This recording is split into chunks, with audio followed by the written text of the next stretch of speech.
Well, hey everybody, this is Stephen Hand, Youth Orchestra Manager for the Long Bay Youth Symphony with Dr. Evans.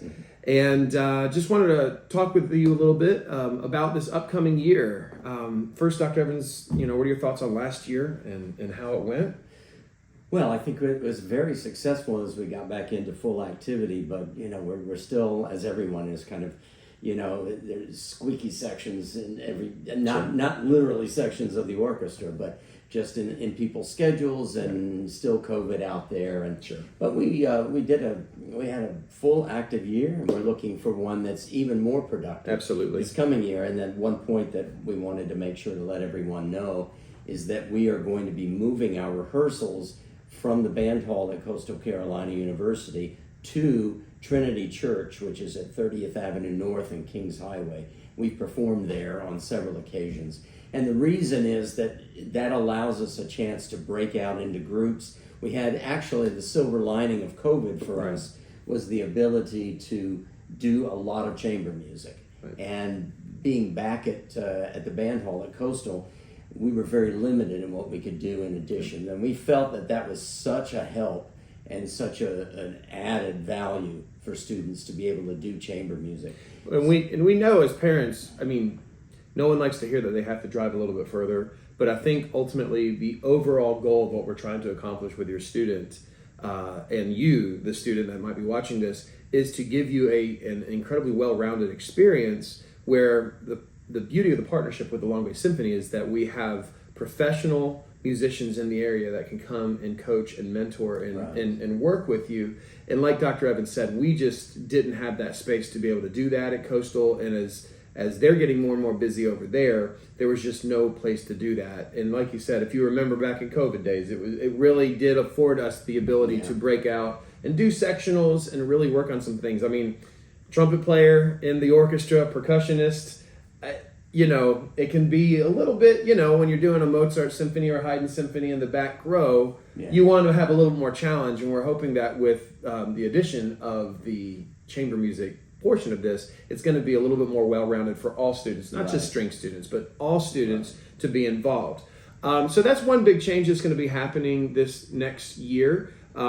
So here's kind of what that looks like as far as the schedule goes. It's now going to be, remember we moved to 6 o'clock because of Coastal's wind ensemble. We're going back to 5:30.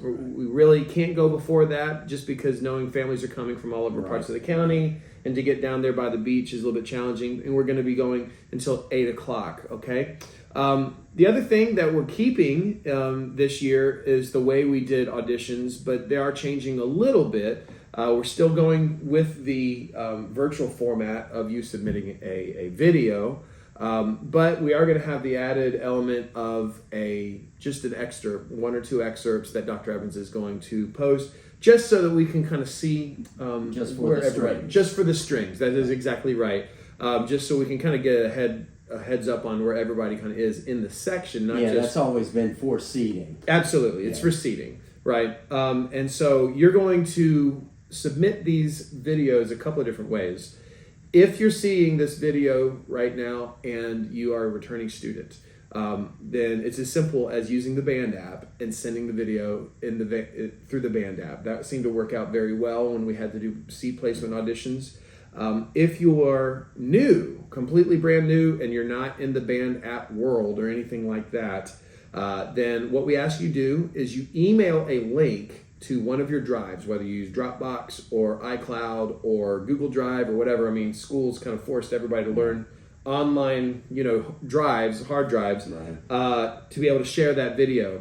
Now, for all of you that are making this video, we need it to be in one take, okay? Last year, we did have a little bit of a challenge of people sending a video for their scales or a video for their solo, a video for this, and it gets a little bit confusing. So it would be best if it was just one take, whether you start scales, go on to your solo, and then onto the excerpt. The other thing is what material is needed for your audition.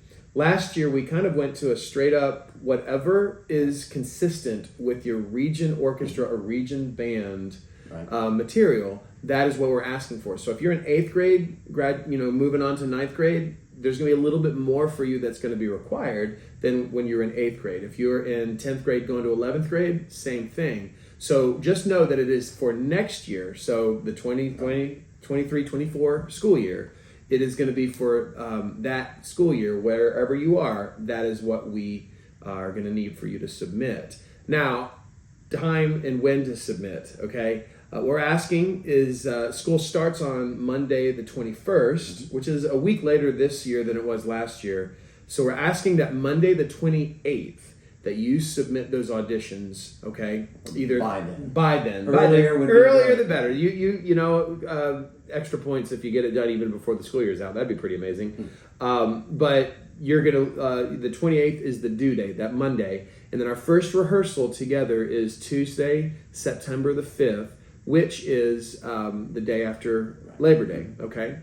Another couple of changes happening next year are some of the dates. We're going a little bit later in the fall with our fall concert, just the way Thanksgiving lands. Right. So November 29th is when that's going to be.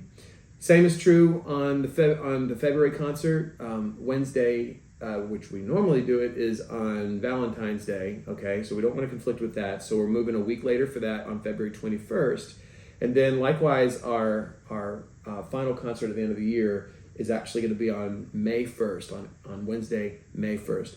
Another change, and we didn't talk about this, but it's going to be location of the concerts. That is changing this year as well. Right. All the concerts will be at Myrtle Beach High School Auditorium. Which is great. It's a great environment for us, and everybody's comfortable there. And so every concert is going to be at Myrtle Beach High School. Okay?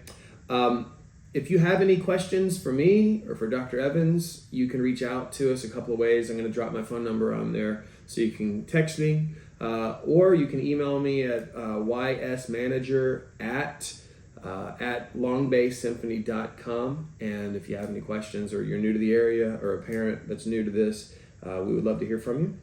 Anything else, Dr. Evans? Yeah, is all of this information then going to be on the website? Perfect. Well? That's great. Yeah. Yes, it will be on the website. I will be longbaysymphony.com. Look for education programs. That's great. It'll be right there. So there is a process by which you apply. Okay, and everybody does that whether you're returning or not. Okay, and then from that you will submit that information to us, and then also submit your audition later or at the same time, roughly at the same time. But it's two separate, actions: the audition application process and the submission of your audition material. Okay, so we need everybody to do that application, whether you have done Youth Symphony for years and years or you're brand new. Okay. Yeah, it's really important to have all of your information. All of the information. Very often during the year we try to get in touch with everybody, and we don't have complete information. So we need to get that updated every year. Yeah. Hope you have a great summer, and we hope to see you in the fall. Yeah.